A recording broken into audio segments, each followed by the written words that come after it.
Morning, everybody. Um, can, just want to make sure I'm unmuted here for a second. Okay. Yeah, I can hear you just fine. You're good to go, Satya. I accidentally clicked on the wrong button here for a second. Thank you, everyone, for joining us today. Life has been very challenging right now with this COVID crisis, but we remain very excited for the future of innovation here in Hamilton. While Toronto and Waterloo tend to get a lot of press as being hubs for startups, Hamilton truly is one of our country's best kept secrets. It's a hub for innovation and ideas. Our firm has a long-standing relationship with McMaster University, the Innovation Park, and the Innovation Factory. And as a firm, we are very committed to the city, so much so that we are actually moving our office to the McMaster Innovation Park. If you see my background, that's actually a drawing of our future home.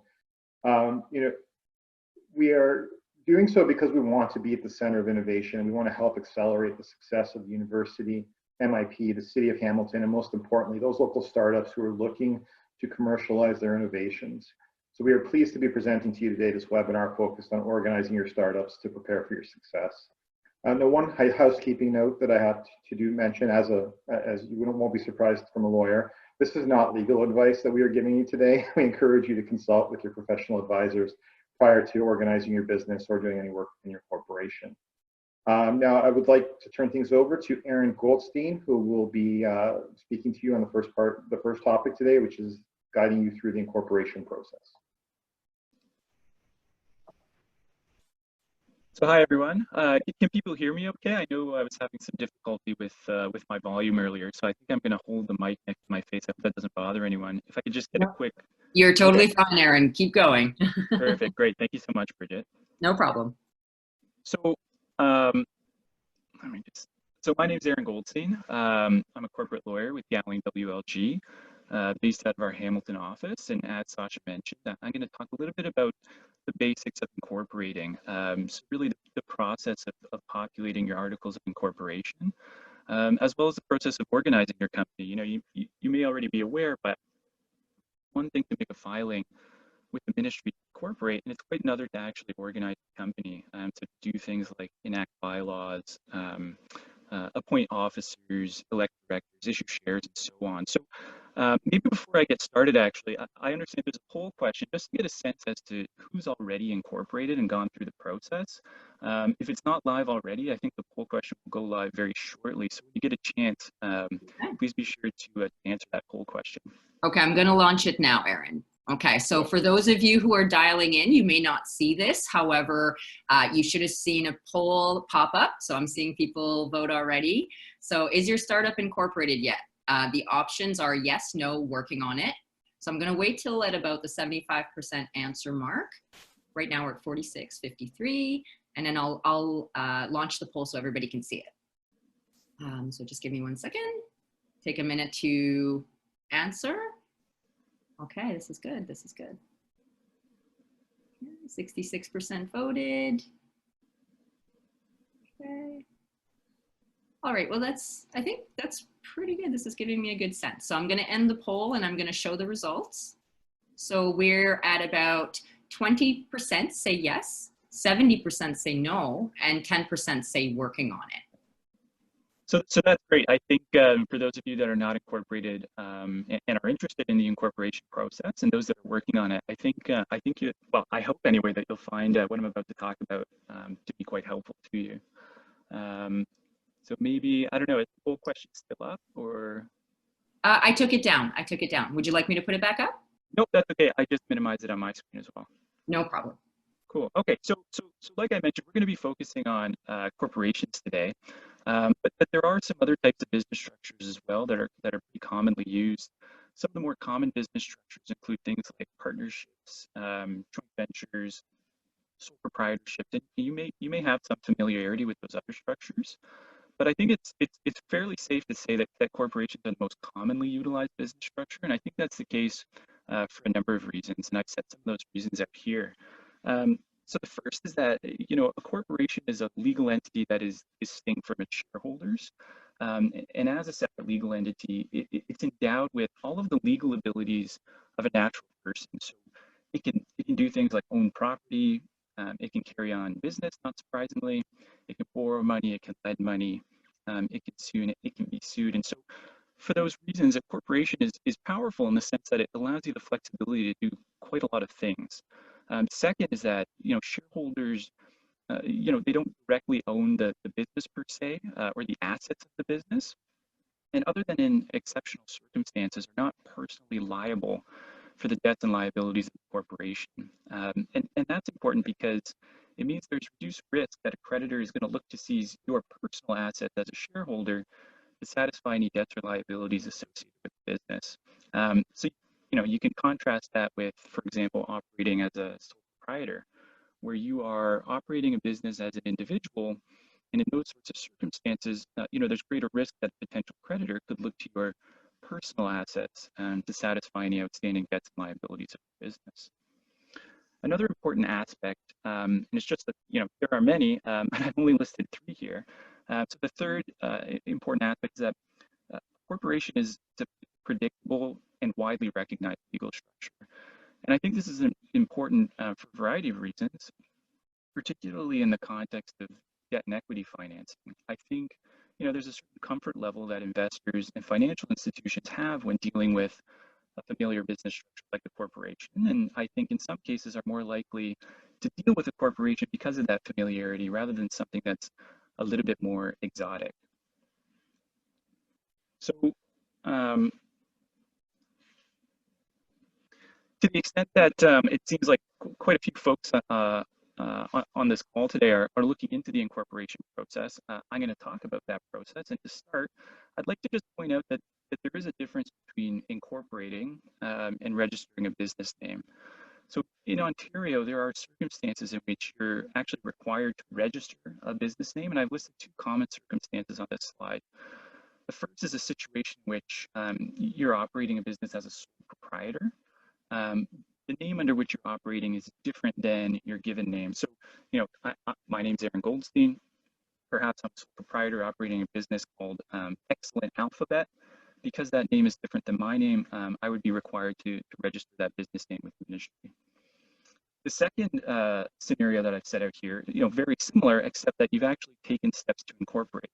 So you've got a corporation, but your corporation is doing business under a name that is different than its legal name. So for example, if I've incorporated an entity and I call it, its legal name is ABC Inc., but I'm operating under the name Excellent Alphabet, again, I would be required to register that business name. And so I think sometimes there can be some confusion. People register a business name thinking that they've incorporated, and they're actually different processes. The registration itself for a business name, by the way, is fairly straightforward. You can do that registration online and at minimal cost. So in terms of actually creating your new corporation, you'll need to file what are called articles of incorporation. And a company's articles are, it's a document that establishes the existence of the corporation, and not surprisingly, this document is composed of a number of specific articles. Each one of those articles deals with a different aspect of your corporation. So I'm going to spend a little bit of time and just walk through those articles, beginning at what I think is the most logical starting place, which is Article 1, the first article. So Article 1 requires that you specify the name of your corporation, and in this respect, you have 2 options. You can choose to incorporate what is referred to as a numbered company, whereby the ministry assigns to you a corporation number, and together with the suffix Ontario Inc., I'm assuming, for purposes of this presentation, I'm going to assume that you've opted to incorporate provincially within Ontario, but you can also incorporate at the federal level. And if people have questions about that, maybe towards the end I'd be happy to answer those questions. But you're assigned a corporation number by the ministry, and together with Ontario Inc., that becomes your corporation's legal name. The other option is to assign an actual name, and there are a number of statutory requirements around naming a corporation. For example, and most of these requirements are set out in the regulations that are made under Ontario's Business Corporations Act. So when you're going through the process of incorporation, it's important to make sure that whoever's doing the incorporation for you, or if you're doing it yourself, you're aware of some of these requirements. And I've just listed a couple on this slide. So one of those requirements is that you'll need to use one of the 6 suffix endings that I've listed here. So limited, incorporated, corporation, or the abbreviated forms. And these are just the English language versions. There are French language versions as well. But probably most importantly, the name that you select cannot be the same as or similar to the name of or a name of business carried on by another entity if that name would be likely to deceive. So if you select it, if you're operating under a name or you select a name that's confusingly similar to one that's already in existence, you may be liable for something called passing off, in which case you may actually be required to pay a portion of your profit to the entity with the name that's similar to yours. And so whoever's doing the incorporation for you, so for example, if we were to incorporate, at the outset, we do a name search to make sure that the name that you select is actually available for use. Article 2 is, if you thought Article 1 was exciting, Article 2 is much less exciting. It just requires that you specify the address of the corporation's registered head office. Assuming yours is an Ontario corporation, that registered office will need to be located within the province of Ontario.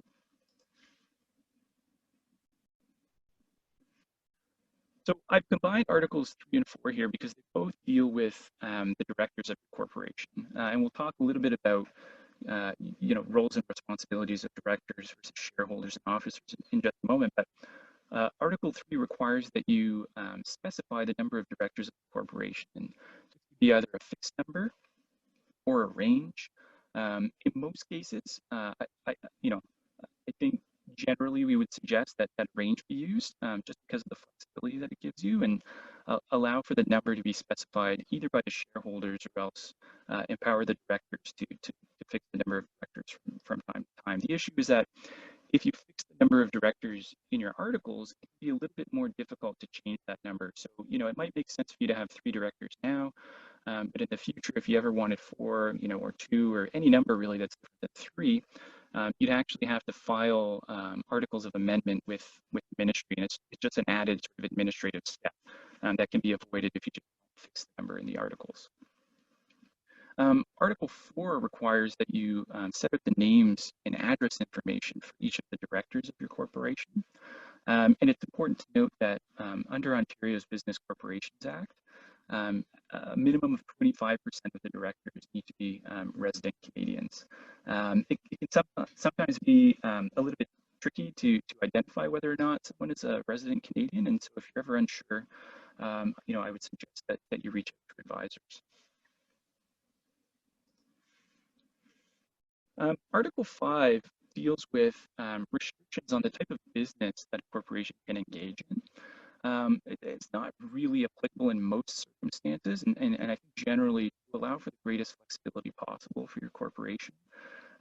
You don't need to be imposing restrictions on the type of business that the corporation can engage in, but there are some circumstances in which type of business, there needs to be restrictions imposed on the type of business. So for example, professional corporations, like a medical professional corporation, those entities generally cannot carry on business other than the practice of the profession that's governed by the applicable college and any activities ancillary to carrying out that profession. And so, like I said, generally, just to allow for flexibility, in most cases, you're probably not going to be restricting the type of business that your corporation can engage in. Now, Article 6, I think is if you're not already on the edge of your seat, I think Article 6 is where things get a little bit more exciting. Article 6 deals with authorized share capital. So shares are the fundamental units of ownership of a corporation. And authorized share capital is the number of shares of each share class that a corporation is authorized to issue. Now, a lot of people choose to incorporate in the United States, in Delaware in particular.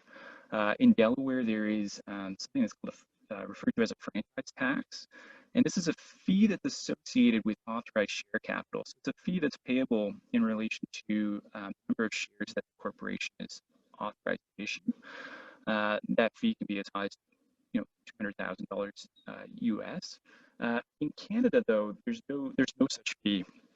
And so to allow your corporation the greatest flexibility moving forward, we would typically recommend, I think in most situations, that a corporation be authorized to issue an unlimited number of shares of each class that you decide to create. So you don't have to go back to the articles when every time that you want to issue more shares than whatever the limit was that you had imposed previously.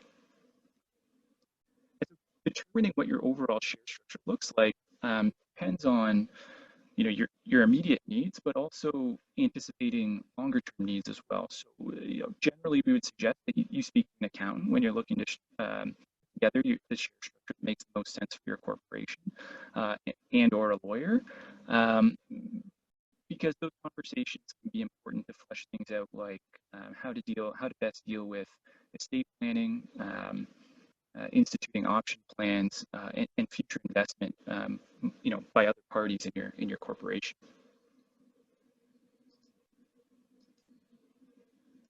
Article 7 deals with share attributes. So, shares come in a wide number of different flavors with a variety of different attributes. And I've listed just some of the more basic attributes here to give you an idea of the types of rights, privileges, restrictions that can be tied to or attached to shares. So, the default rule is that every share carries with it one vote. If you intend on creating a share or a class of shares that doesn't have any voting rights tied to it, you'll need to specify that in the share terms or in your articles for that particular share class. Another common characteristic has to do with dividends. A dividend being some sum of money that's paid to shareholders out of a corporation's profits. So at the most basic level, these dividends can be entirely discretionary in the sense that your directors are given full discretion to determine whether or not a dividend will be paid. This is somewhat, this is fairly common in many sort of startups that are private corporations, at least initially. At the other end of the spectrum, you have much more structured dividend rights.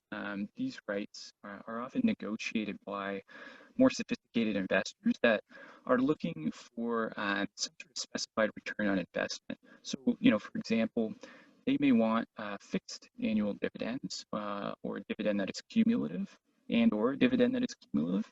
And they, in fact, may want that dividend to enjoy priority over payment of dividends or other amounts to holders of shares of other classes. So these sorts of share attributes, like I mentioned, can often be negotiated when dealing with investors. I've listed just a few other common characteristics on this slide as well. The first being redemption rights. A redemption right is the right of the corporation to repurchase shares, typically for cash, but sometimes also for shares.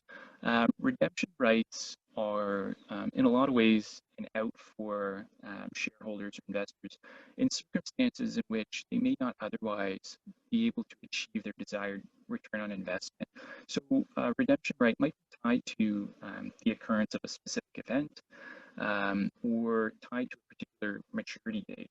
Retraction right, in many ways, it's the same thing, but framed in terms of right of an individual shareholder to require the corporation to repurchase shares. So, you might see a redemption rights exercised in situations where the value of the corporation hasn't grown over a certain period of time, or the corporation's in financial trouble, or a shareholder, is unable to anticipate an exit by more attractive means, like a sale of the business or a public offering. The last share attribute that I've listed here has to do with rights upon, dissolution, wind up of the business, or liquidation, like a sale. I'm just going to refer to these all collectively as liquidation. Really, this boils down to, number one, whether and the extent to which a shareholder is entitled to participate in the distribution of property and assets upon a liquidation event. So, when the business is sold or when the business is wound up. And priority. So, following a liquidation event like a sale or a wind up, who gets paid first? And again, these are the types of characteristics that are often negotiated with more sophisticated investors.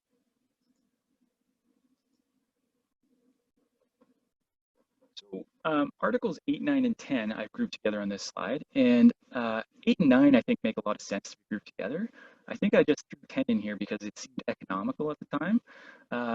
So Articles 8 and 9 relate to restrictions on the ability to transfer shares of your corporation or in the capital of your corporation, and on the ownership of shares in the capital of your corporation. Now, in Ontario, there are, and in Canada, but in Ontario, there are pretty onerous obligations that are imposed upon corporations that issue shares to the public. However, if your corporation is deemed to be what's referred to as a private issuer under applicable securities laws, you don't necessarily need to comply with all of those obligations. And so the restrictions that are set out at Articles 8 and 9 are aimed at maintaining private issuer status.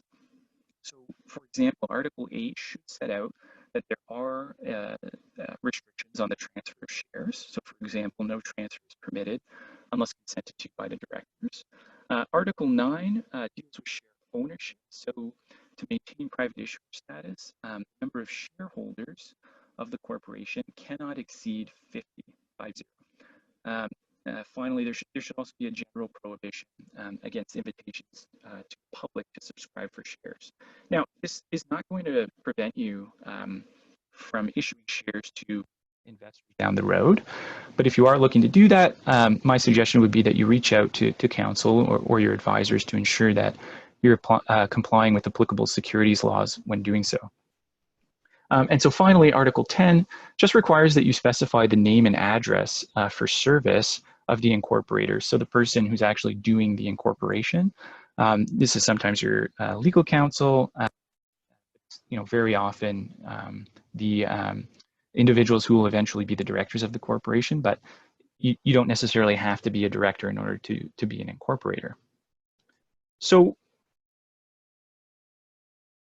you've gone through that process, you've populated your articles, you've filed them with the ministry, and you've received your certificate of incorporation as evidence that your new corporation exists.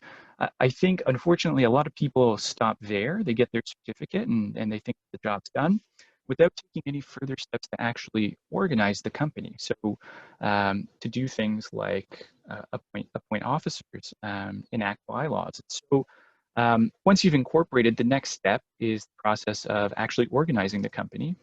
And one of the first steps in terms of organizing your new corporation is drafting and enacting bylaws. Bylaws are the governance rules for the newly incorporated corporation. And I've listed some of the important concepts that are captured in bylaws on this slide.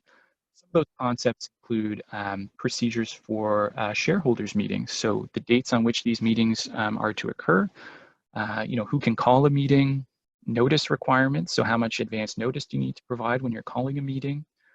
Quorum. So how many shareholders need to be present in order to actually conduct or hold a shareholders meeting? And the same thing goes for board meetings as well. You can specify the procedures for how board meetings are to be conducted and quorum for board meetings and so on. But you can also get into the composition of your board, for example, and specify the characteristics of your directors with a little, with more or less particularity. So how many of your directors should be independent in the sense that they're not also shareholders? Whether or not your directors need to be have some sort of affiliation with another institution. So you've got a lot of flexibility to set the rules around what your board actually looks like. And finally, I'm not going to go through all of these, but you can set out signing authority. So have you turned your mind to who can actually sign documents on behalf of the corporation? Maybe it's a single officer like the president. Maybe you need two officers. Maybe one of those two should also be a director. So, you've got a lot of freedom to set the rules for how your particular corporation is going to be governed.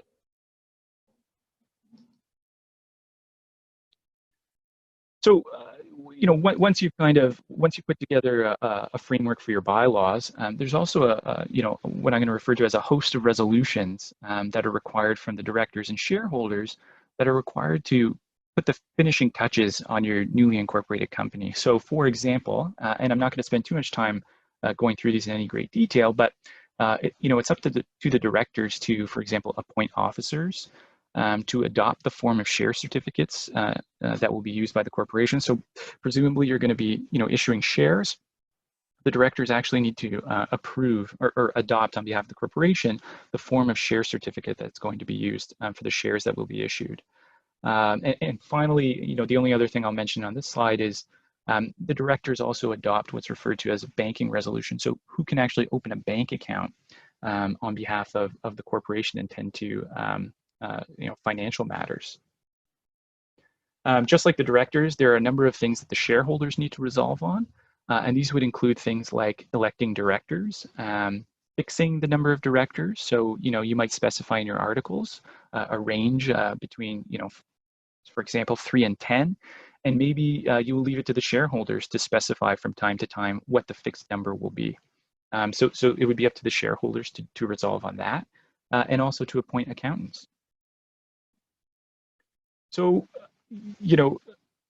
I think, and I'm not going to spend too much time on this, but I'd like to just kind of talk a little bit about roles and responsibilities of shareholders, officers, and directors. I'm going to start with officers. And so, generally speaking, and at quite a high level, officers of the corporation are tasked with overseeing day-to-day operations, and they may also report and make recommendations to the board. So really, their function is much more operational in nature.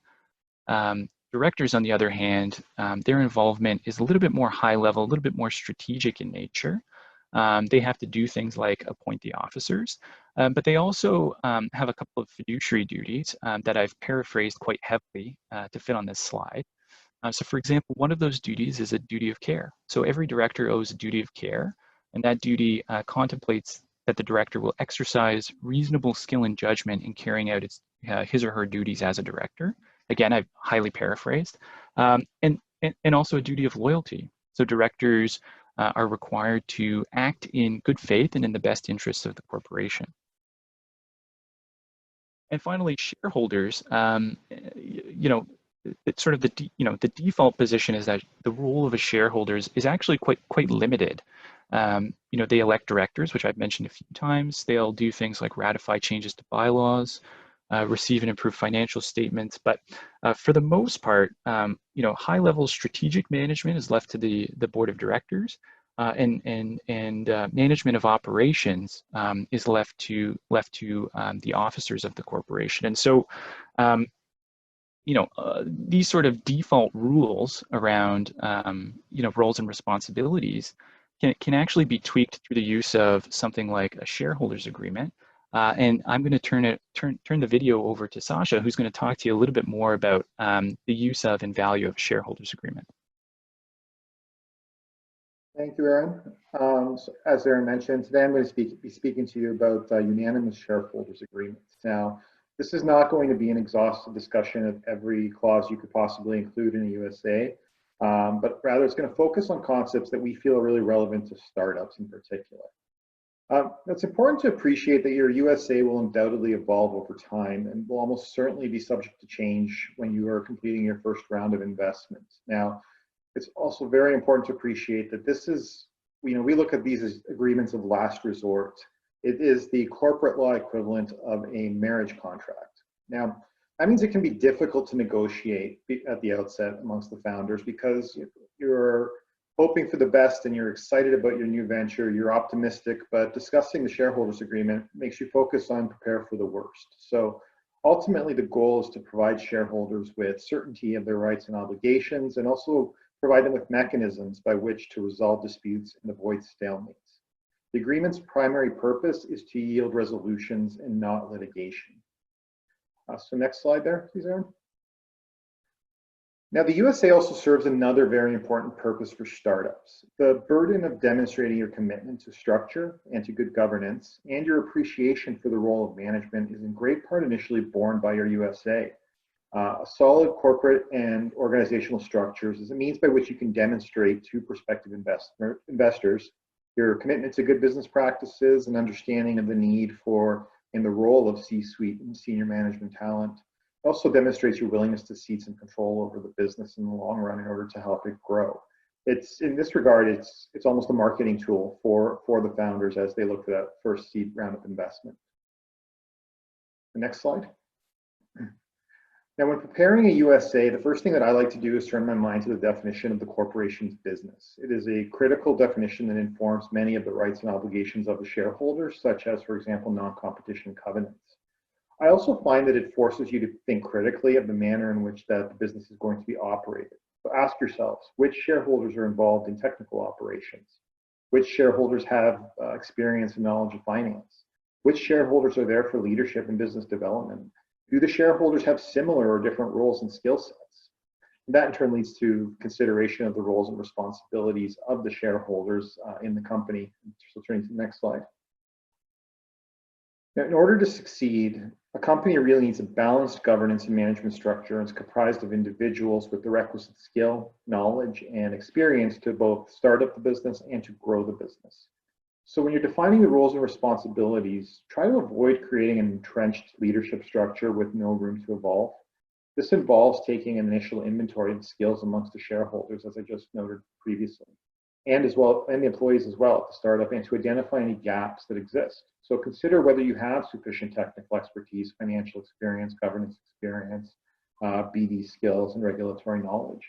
Develop your initial governance structure around the skills that you and the founders do possess, but also plan to fill the gaps with capable individuals as the business evolves and grows. Demonstrate that you know what you don't know. And with respect to board structure, try and ensure balance. You also want to ensure that you're prepared to have new voices join the table as the business grows, particularly when investors come on board. But as for officers and senior management, who, as Aaron noted, are responsible for day-to-day operations, consider not only traditional titles such as president, CEO, and CFO, but consider creating offices focused around technical oversight, such as Chief Technology Officer, VP of Research, VP of Innovation. Tailor these offices to the skill sets of the founders and recognize this technical expertise within the officer structure. It's important to recognize these people and the expertise that they bring, particularly with focus on research and innovation. Implementing a proper governance structure will help ensure that individuals are performing tasks that they're capable of, and the gaps in talent are identified to be filled by qualified individuals who will in turn ensure the development and implementation of the business plan and scale-up strategy. This will breed investor confidence. As well as part of your governance structure, you will normally identify voting, address voting. Normally, voting will be conducted on a simple majority basis, but you do want to set out circumstances where fundamental decisions require some higher level of shareholder approval. So, for example, fundamental decisions subject to higher voting thresholds often include the sale of the company's assets, the issuance of new shares, the hiring and firing of key employees, the incurrence of debt above certain specified thresholds, and perhaps the implementation of an employee stock option plan. So on to the next slide. Once your governance structure is in place, you should then turn your mind to how you're going to fund your business and its future growth. Now, the shareholders will have often agreed to make certain initial advances, whether as equity contributions or loans, but they do not often turn their minds to additional capital requirements other than that first Series A financing that they're hoping to complete. But you'll need money to fund your business before you get to that stage. It is important when you're drafting the shareholders agreement for the shareholders to be on the same page in this regard. The million-dollar question is whether or not shareholders will have a contractual obligation to advance funds, or whether the shareholders will agree to look to third-party sources such as banks for funding the operations of the business. Now, it's very common for a shareholders agreement to state that the shareholders agree to utilize bank financing as the primary source of funds for operations. But what if you're unable to secure such loans? The agreement to utilize bank financing is often accompanied by either a shareholder option or obligation to proportionally advance funds when cash is needed. In such circumstances, you will want to consider what types of terms are tied to the shareholders' advances. Now, this is particularly relevant where advances are made in proportion to shareholdings, but if any one shareholder is advancing a disproportionate amount, whether by agreement or as a result of another shareholder perhaps defaulting in their funding obligations, it is very useful to have set out these repayment terms, interest obligations, and security for such loans in advance. It's difficult to decide whether shareholders should be compelled to fund shortfalls, in great part This is a function of the shareholders' various financial circumstances. And where there is disparity in financial positions, it may not be appropriate to mandate shareholder advances. In such circumstances, utilizing an option to advance funds is more reasonable, such that those funds will then be available and can be advanced upon pre-agreed upon terms.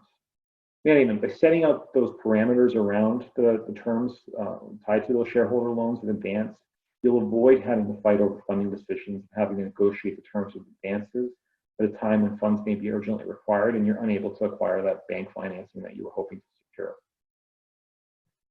Next slide. So beyond addressing governance and capital requirements, a USA in great part deals with the circumstances where shares can be sold. So as a starting point, in any privately held company, your shares will normally be subject to restrictions on transfers, except for very limited circumstances. Quite simply, when you are a small group of shareholders, you don't want a shareholder to be able to freely sell their shares to just anyone, as you want to maintain control over who is involved in your business. So when a new shareholder is permitted to join, he or she will be required to become a party to the USA. But as noted, these are only limited circumstances where a new shareholder will tend to join. The first thing I'd want to touch on is the first refusal rights. It's a common exception to the restriction on transfer. The mechanism is simple. If you get a third-party offer to buy an individual shareholder's shares, that shareholder first has to offer the shares to the remaining shareholders upon the exact same terms. It's only if those remaining shareholders refuse to buy the shares that the shareholder is then permitted to sell to the third party. But practically speaking, in my experience, it's a provision that is very rarely applied. But simply stating that each shareholder has a right of first refusal is problematic in the rare circumstances where an offer is made. If you choose to allow for sales subject to refusal rights, you really need to clearly stipulate what constitutes a bona fide offer for the purpose of triggering such rights, because case law out there says that refusal rights are to be given a very strict interpretation according to the terms, and sometimes offers can be made by third parties that are impossible to match, but that impossibility of acceptance does not actually invalidate the refusal rights. You have to be very careful as to how those are drafted. The easiest way to avoid this issue is to specify the limited type of offer that can trigger refusal rights. So for example, you could state that the offer must be for cash consideration with payment in full and may only allow for customary representations, warranties, and conditions. Another mechanism pursuant to which shares are sometimes transferred are buy-sell provisions, which are more commonly referred to as shotgun clauses. Now, theoretically, this is a perfect dispute resolution mechanism, but only in certain limited circumstances. So the mechanism works as follows. Shareholder A issues an offer to both buy and sell shares to shareholder B. The terms upon which shareholder A is willing to buy or sell are identical. It's then up to shareholder B to decide whether to either buy shareholder A's shares or sell his or her shares to shareholder A. The reason I say it's theoretically perfect is because a shotgun has nothing to do with fair market value. Rather, it's about each shareholder's perceived value of the corporation. So shareholder A sets the price, where he or she would be happy regardless of buying or selling. If shareholder B sells shares to shareholder A, he or she is likely feeling that the price was above fair market value. If shareholder B bought shares from shareholder A, he or she likely feels the price was below fair market value. So in theory, everyone is happy. But like I said, that's purely theoretical. Not all circumstances warrant inclusion of a shotgun clause. In fact, in my view, most don't. These clauses are also very rarely actually triggered. In my 15 years of practice, I've only once seen one issued. Just last week, I had to advise a client against issuing one because of the mess that it inevitably would have created. Now, they are difficult to administer whenever there are more than two shareholders or where shareholders have disproportionate interests. Furthermore, they really tend to favor shareholders with cash. So in an earlier example, if shareholder A knows shareholder B has no liquidity, the price set by shareholder A will likely be low. But because shareholder B lacks the funds to buy out shareholder A, shareholder B will unfortunately be stuck selling his or her shares at a discount. So if the shareholder does not have the financial means to buy the other shareholder out, it completely undermines the mechanism, especially if the offering shareholder is aware of his or her counterpart's financial position and therefore submits a lowball offer.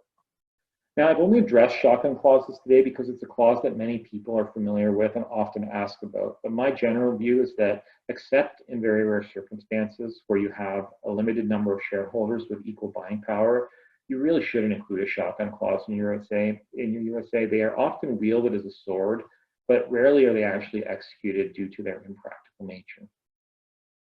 So while refusal rights and buy-sell provisions are initiated by a shareholder wishing to complete a share transfer, USAs are often also address circumstances where a shareholder can be forced to sell his or her shares. Now, an important mechanism, which is part of our firm's precedent USA for startups, is a drag-along clause. I noted earlier that first refusal rights are rarely relied upon. This is because a third-party purchaser is unlikely to be looking to acquire a minority interest in a private company. If anything, a third-party purchaser is likely looking to acquire the entire company. So in such circumstances, you don't want a single shareholder or small group of shareholders to be able to prevent a sale where some majority of shareholders wish to sell their company. And this is where a drag comes into play. So drag stipulates that in the event that a third party offer to buy all of the shares of the company is received and some percent of the shareholders wish to sell, usually a simple majority, then they can compel any other shareholders opposed to the sale to sell their shares. The opposing shareholders are effectively dragged into the transaction, hence the name. The drag is also often accompanied by a tag-along right, which in contrast to a drag stipulates that where shareholders purport to sell their interest to a third party, and assuming no refusal rights have been exercised, the remaining shareholders can demand that that purchaser also acquire their shares upon the same terms. So they effectively tag along onto the transaction. So if you're a group of shareholders running a startup, you would be well advised to include a drag-along provision in your USA. It provides an exit route where a majority of shareholders wish to exit, as most buyers want to acquire 100% of the company without potentially hostile or uncooperative minority shareholders. Other forced sale provisions include death, triggering events include death, disability, insolvency, or marital breakup. These clauses will usually provide that in the event of one of these triggering events occurring, the remaining shareholders will either have an option or an obligation to acquire the shares of the shareholder who is subject to the triggering event. The purchase is often made by the corporation, and the provisions will normally stipulate the shares will be purchased at fair market value. As well, they will often provide for some form of deferred payment terms so as to avoid financially burdening the corporation and the remaining shareholders in such event. Now, that does raise one very important point, and that is this concept of fair market value. So the definition of fair market value is something you need to include in your USA. If USA includes provisions tied to a determination of FMV, it is critically important that you describe the methodology for defining fair market value. Now, in most cases, you are likely striving to determine the highest price available in an open and unrestricted market between informed and willing parties acting at arm's length and under no compulsion to act. However, the nature of your business and its assets will impact how fair market value should be defined. It can get particularly tricky, for example, when you are a pre-revenue venture, but hold intellectual property with tremendous potential. So when drafting a fair market value definition, I always urge my clients to include their accounting advisors in the discussion so as to ensure that the mechanism is tailored to the particular circumstances and the nature of the business. Next slide. So the last thing I want to discuss today is dispute resolution mechanisms. I've seen many agreements drafted that include tiered mechanisms. So for example, it'll state that the shareholders must attempt to resolve the dispute amongst themselves. If they fail to resolve the dispute within a certain number of days, they agree to pursue mediation. If mediation fails them to resolve the dispute, only then can you go to arbitration. Now, personally, I advise against these tiered types of mechanisms and prefer that the USA simply state that in the event of a dispute, the parties agree to proceed by arbitration. The purpose of a dispute mechanism is to create an efficient process. And in my view, a mandatory tiered process does nothing but increase costs and prolong disputes. Now, this doesn't mean you can't mediate if the parties see value in it and mutually agree to do so. But I just don't see any point in actually imposing mediation on the parties in such circumstances. Moreover, even if the parties agree to go straight to arbitration, it is important to add as much detail to the arbitration process as you can when drafting your USA. If you do not stipulate strict timelines and a process for quickly appointing an arbitrator, you lose the efficiencies that the clause is intended to create. As well, one of the key benefits of arbitration is that it enables the dispute to remain confidential rather than form part of a public record as court proceedings become. So you want to ensure that the parties commit to maintaining confidentiality throughout the arbitration process and in respect of its result. But just like every other clause in the USA, as I said at the outset, I hope you never have to rely upon it. These are agreements of last resort. So in conclusion, as this has not been an exhaustive consideration of USA clauses, my focus today has been on the basic provisions that I believe are most relevant to founders and startups. And also, as noted, when you're ready for your Series A, you can expect to see requests for substantial changes to your USA from your investors. On that note, I'll now turn things over to Pam Vermeersch, who will be discussing your preparation for that first round of investment. Okay, thanks, Sasha, and good afternoon, everyone. I am Pam Vermeersch, so I'm a partner with the corporate group at Gowling WLG, and my practice involves working with companies from small startup companies to international multinational companies, and I help out with everything from incorporations all the way up to capital raising and large commercial transactions. So today I'm going to talk about preparing for your first capital raise. So the first thing when you're talking about capital raises, it's really important to understand who your likely investors are going to be. So for most businesses, it's going to be friends and families of the founders who will be the first investors. After all, these are the people who believe in you the most and should be the easiest for you to convince to give you money. So when dealing with family, though, you do want to be aware of what the true cost of accepting money from friends and family are. If things go wrong, it could impact more than just your business. There could be a real negative impact on the relationship with that friend or family. And that's not to say that you should not take money from your friends and family, but just honestly be upfront from the very beginning with them. You know, make sure you're honest with them about your chances of success in the business. Make sure that they are aware of the risks. Make sure that they can afford to lose their investment in your business, or that they're not going to need that money back anytime soon. You know, even if everything goes well, their money will be tied up with you and your business for a long time. And you really don't want the stress of seeing them in a situation where they need money and you not being in a position with your business to be able to return what was loaned or provided to you. So let's talk about some of the elements of a deal when you're dealing with family. First of all, it's very important to understand what the investment is. Did they give you a gift? Is this a loan with interest being paid, or maybe no interest being paid, but is the expectation at the end that at some point in the future the full principal of the loan is going to be repaid by you? Or do they want equity?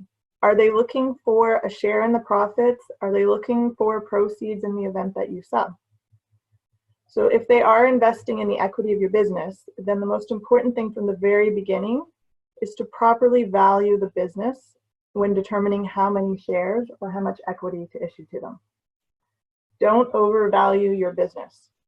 It's a mistake that I see all the time with startups. It can cause issues with later rounds of financing if you're overvaluing your business at the beginning, especially in the friend and family round that you're dealing with.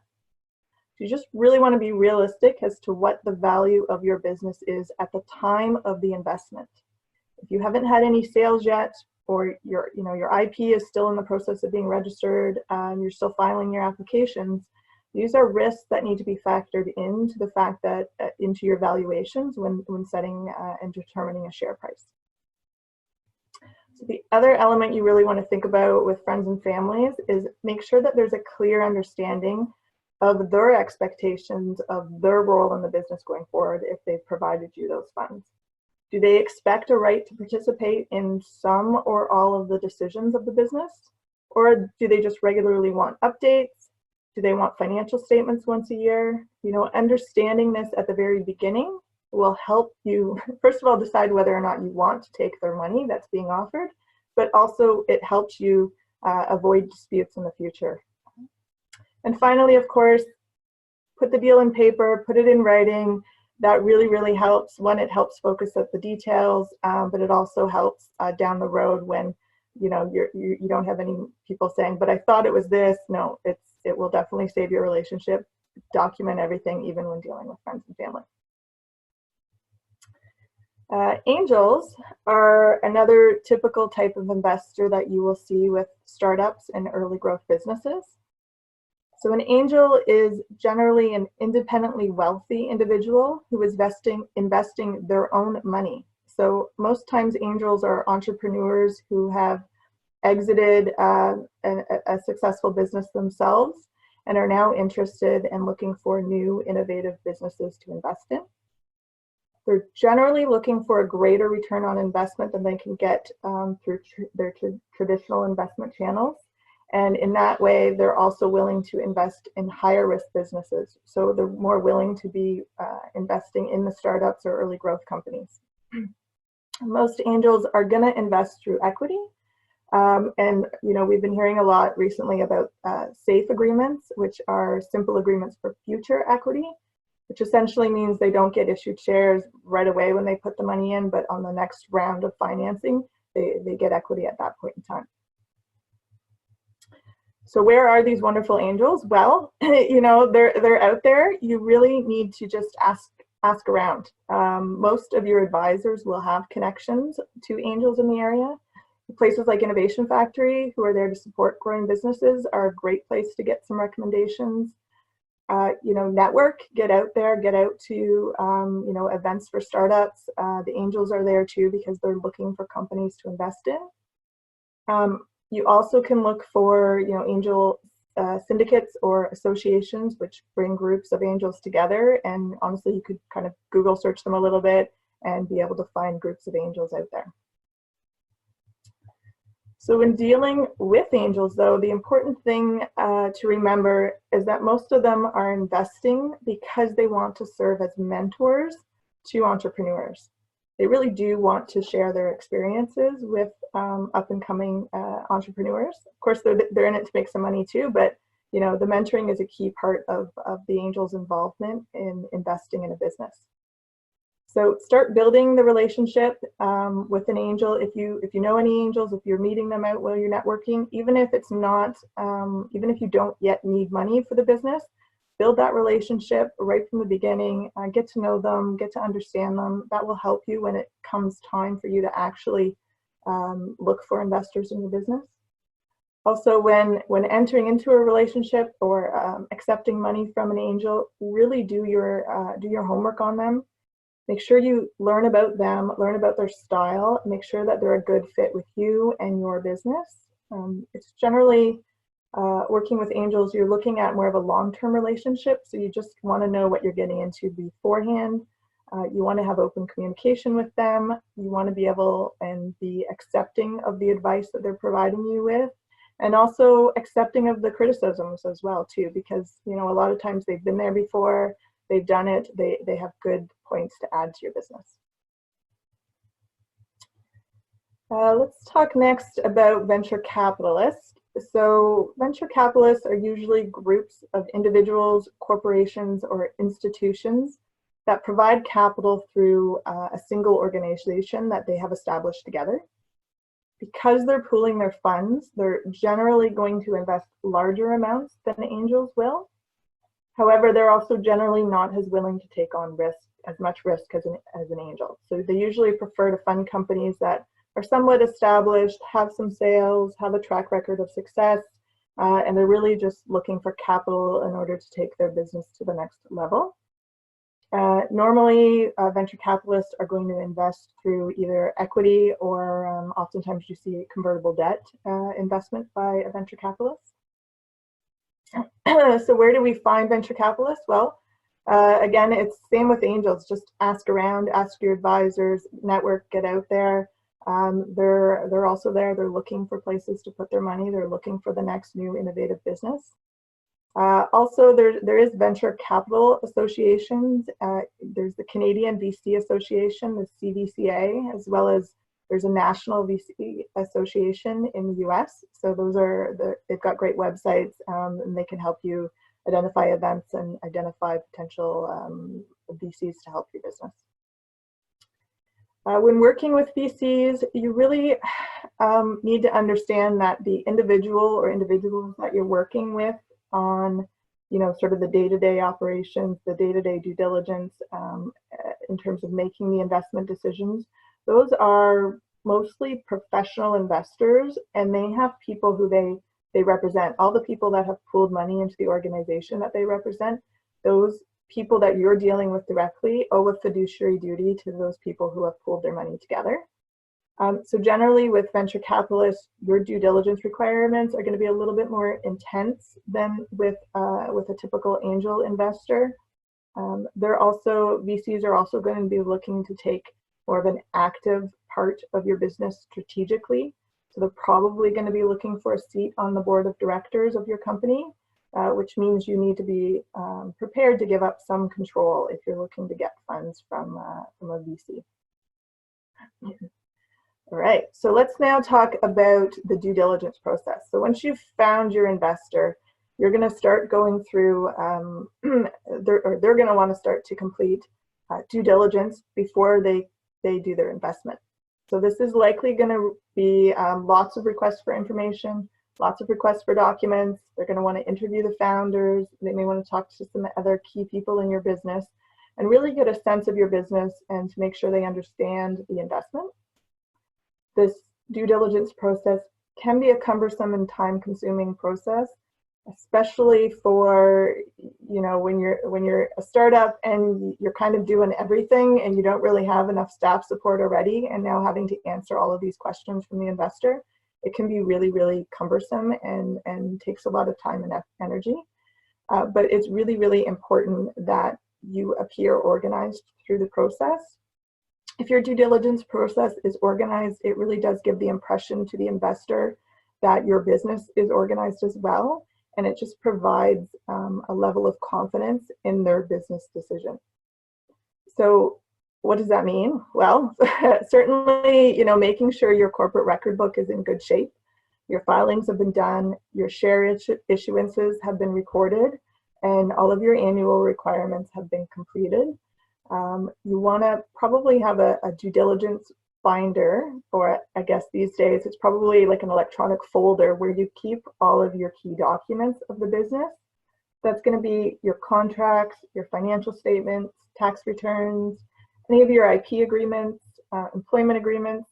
All of those should be kept someplace that they're easy to access, someplace that you can find them quickly.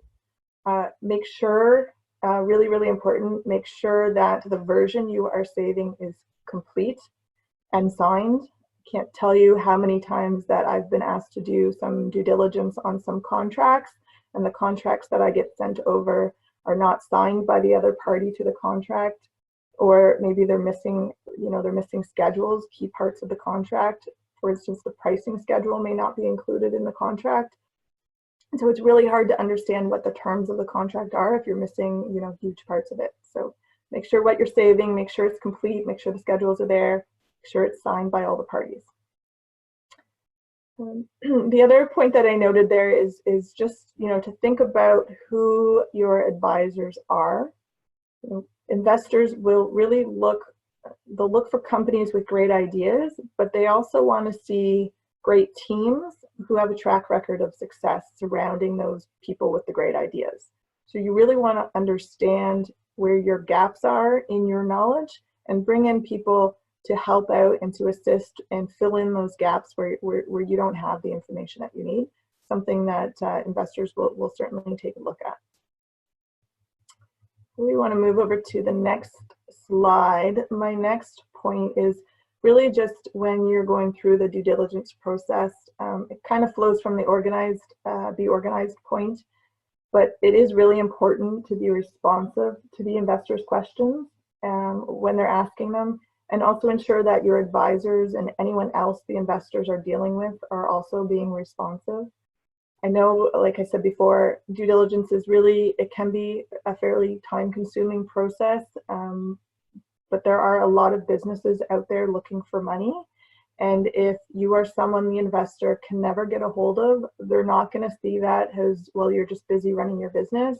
They're going to see it as you're trying to hide something, you're not organized, or you're difficult to deal with, and they're going to move on to another business. My third point is on the due diligence is to really be prepared. Be prepared before you go into the due diligence process. So understand, if you can move over one slide there, perfect. So anticipate the questions that are going to be asked and be ready with responses. And, you know, even do some due diligence yourself on the company, your own company, and understand maybe where are the red flags, and clean them up beforehand, or kind of prepare responses. So when you get asked the question, then you can tell the investor, you know, yeah, that's an issue, but here's what we're doing to fix it. The one thing I can say for sure is ownership of IP is definitely probably the #1 issue for startup companies, and the #1 questions you're going to get outside of probably financial. But so really look at your IP, look at your assignment agreements with any contributors, so your employees or independent contractors. Take a look if you've got consulting or development agreements relating to the ownership of IP. What do the provisions say? Do you own what you think you own? And really just, you know, understand patentability issues, understand disclosure dates, and make sure you're not offside of any of those. So it's really rare to get a second chance to be able to present to an investor. So you want to make sure that you're ready to go before reaching out. You're prepared, you're you know, able to respond quickly, and you're just organized from the get-go. That really provides a lot more confidence in the investor when they're making their decision whether or not to invest in your business. So let's talk about letter of intent. So if you've survived the initial due diligence process, the next step is to negotiate a letter of intent or a term sheet. The letter of intent is generally a non-binding document, although there are typically a couple of binding provisions contained in the letter of intent. And the letter of intent is going to set out the key terms of the transaction. Usually, for the most part, it's going to set out really the business terms of the transaction. It's going to include things like your pricing. How much are they investing? At what price is the investor coming in at? It's going to talk about things like corporate control. So are they getting a seat on the board of directors? Is there a requirement to have an independent director sitting on your board of directors? Probably also going to be some language about approval requirements. So this is usually things that the shareholders need to approve. So things like, you know, issuing additional shares of the company. What's that process like?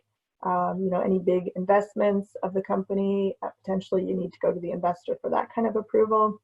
And all of that would get sort of set out and discussed with the letter of intent. There will also likely be priority return issues addressed. So this is really going to be who gets their money back first and how much do they get back.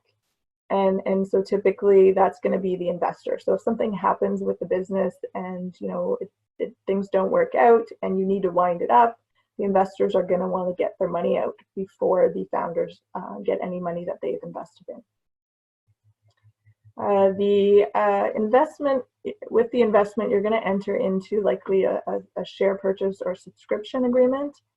In that agreement, there's going to be certain representations and warranties, which usually relate back to the due diligence that was done on the business. So for example, there might be a representation or warranty that says the financial statements that you provided to the investors are accurate, they're complete, you weren't missing any liabilities on those financial statements. So it's important to understand who the investors are expecting to stand behind those representations. So if they're incorrect or wrong, who's liable to the investors for any potential loss? That's typically going to be the corporation, but oftentimes founders are also going to be personally liable for any sort of misstatement in those documents. If you go to the next slide, the other clauses in the LOI that you really want to think about. There's typically some kind of exclusivity clause. This is a clause that prevents you from going out and looking for other investors while you're negotiating with the investor you've signed a letter of intent with. This is typically one of the binding clauses that you do see in an LOI. The key here is, most investors don't want you going out and looking for other opportunities when they're spending time and effort. At the same time, you don't want to be tied up and missing out on other opportunities. So the key here is really just keep the period short. Don't tie yourself up for too long. If things are going well and progressing well with the investor, you can always extend the exclusivity clause with them. It's much harder to pull it back and say, okay, look, we're done. We don't want to deal with you anymore. And also, kind of finally, with your letter of intent, it's really important that you address any of the key issues here. Talk to the investors about any deal breakers. Don't wait till the next stage when you're actually negotiating the definitive agreements with the investors.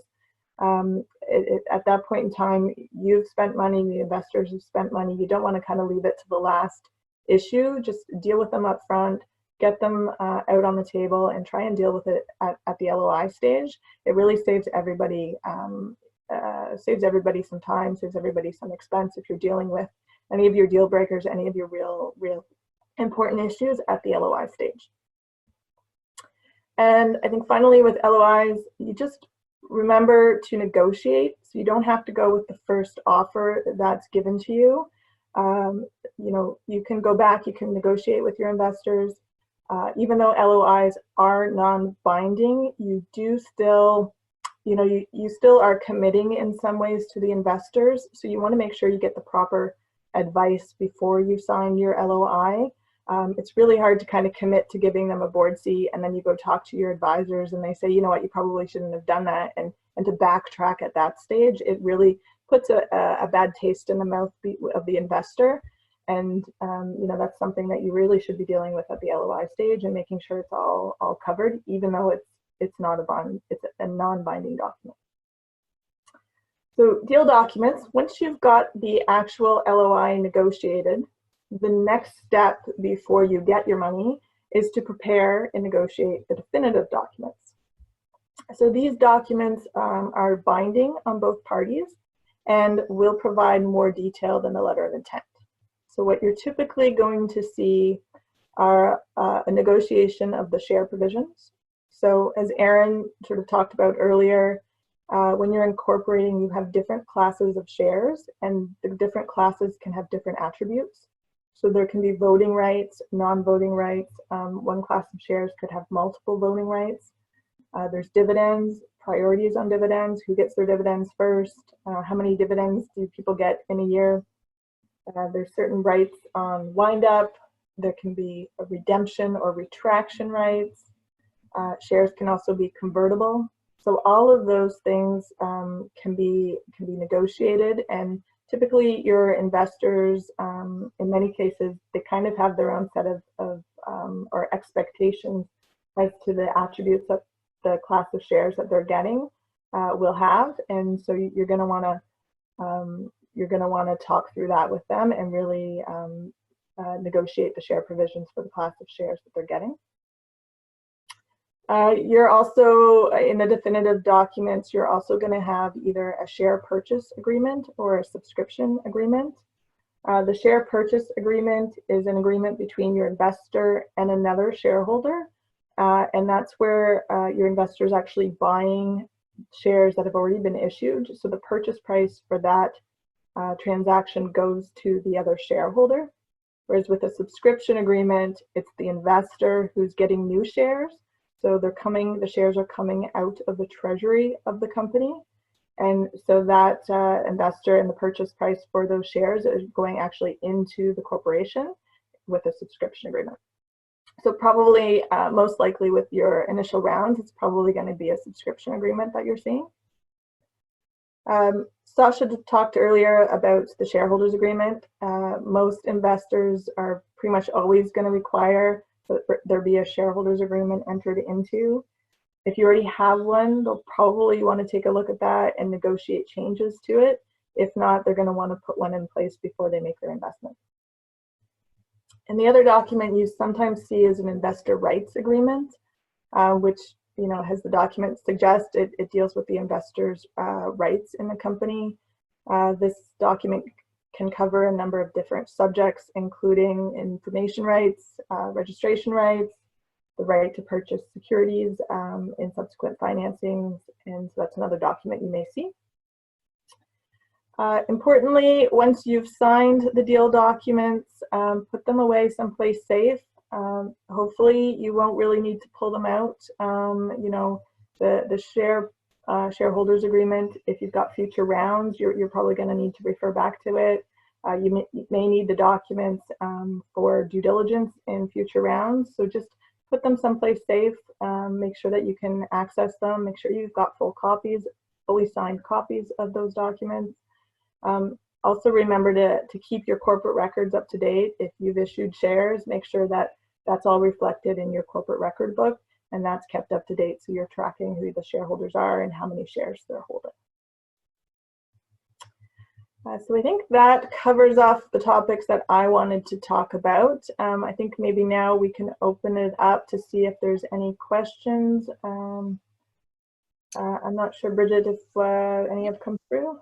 So we had some great questions that Satya answered in the Q&A there, if everybody wants to open that portal to see. But for the benefit of those dialing in, I will read them out. So they've been answered. So Cameron had a number of questions. So he asked, where would you put a clause that when a certain threshold is met at amount of revenue or profit, etc., then all the founders are expected to take on the business full time. Otherwise, some portions of their equity would be split between other founders? Question.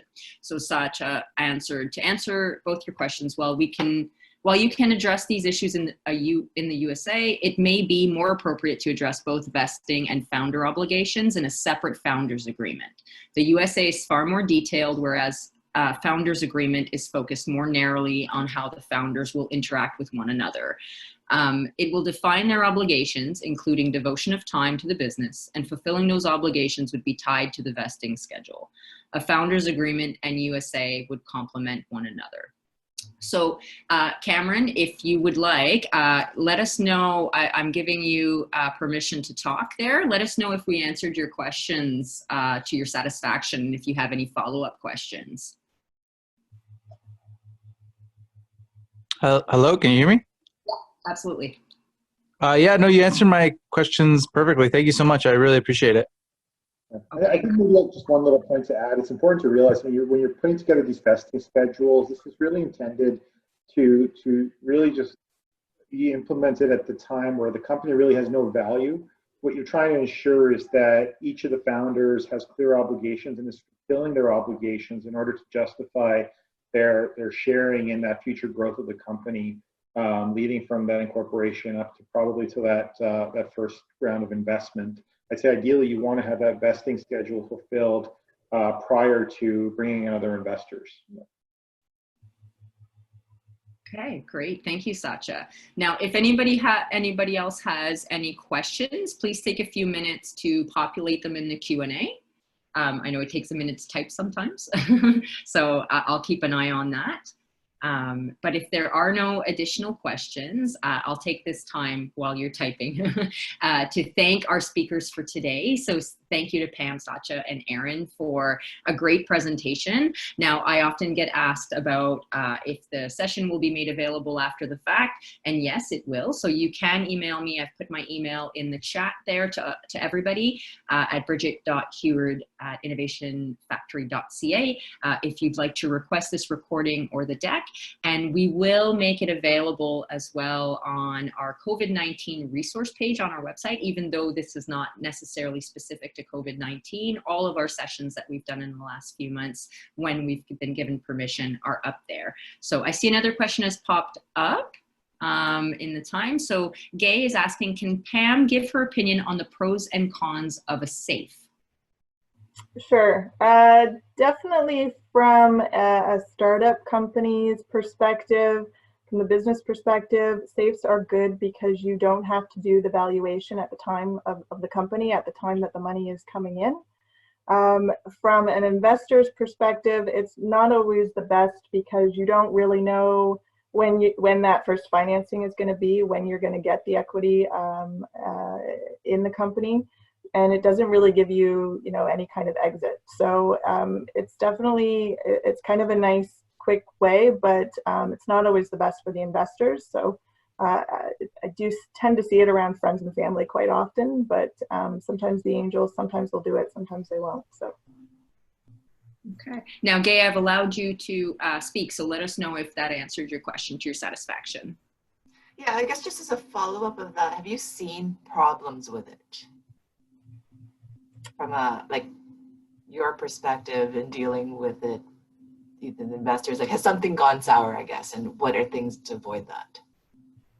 I mean, most of the times that I've been seeing it have been friends and family, and so it hasn't gone too bad.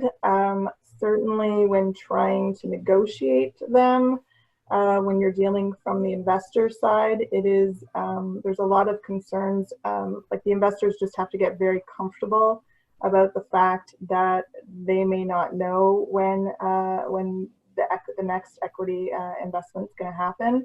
And they kind of need to be prepared that they're not, that it never happens and the company, does not become successful. They're never going to be able to get another round of financing. And then their money is kind of tied up in a situation where they're not going to be able to get it back. So really, I mean, it's supposed to be sort of a simple way of dealing with things. And it is quite a simple way and sort of an interesting way of doing things. It is becoming more common in Canada. It sort of started in the US. And so I think as we see more and more of these in Canada and coming through, we're going to see a lot more issues. But right now it's kind of wrapping your head around the fact that you're not really sure when that equity investment is going to come through. And you're, struggling, I think as an investor side, struggling to figure out, what the exit strategy is. Okay, thanks. Okay, so we've got time for maybe one or two more questions if anybody has them. I'll just give it a second. Sometimes it takes a minute. Okay. Okay. If there are no additional questions, if you have follow-up questions, if anything comes to mind between now and whenever, feel free to connect with us and we can put you in contact with anyone from Gowling. We'd be happy to do that and make warm introductions as needed. So please do feel free to contact us. As Pam mentioned a number of times, Innovation Factory really is there to help you with a lot of the things that were covered here. Speaking of angels, Equation Angels is one that we've worked with as well, and Angel One. So yes, if there's any questions about anything that was covered, please do get in contact with us. This is what we do. We help make connections. So on this, I would like to close out this session and thank you again to Gowling for a wonderful presentation and for answering questions today. I think there was lots of value here and lots to learn, and lots to digest, of course. So thanks again, and we will look forward to working with you again in the future. Okay, so on that, thank you everyone, and have a wonderful rest of the day. Thank you. Thank you. Thank you, everybody. Have a good day.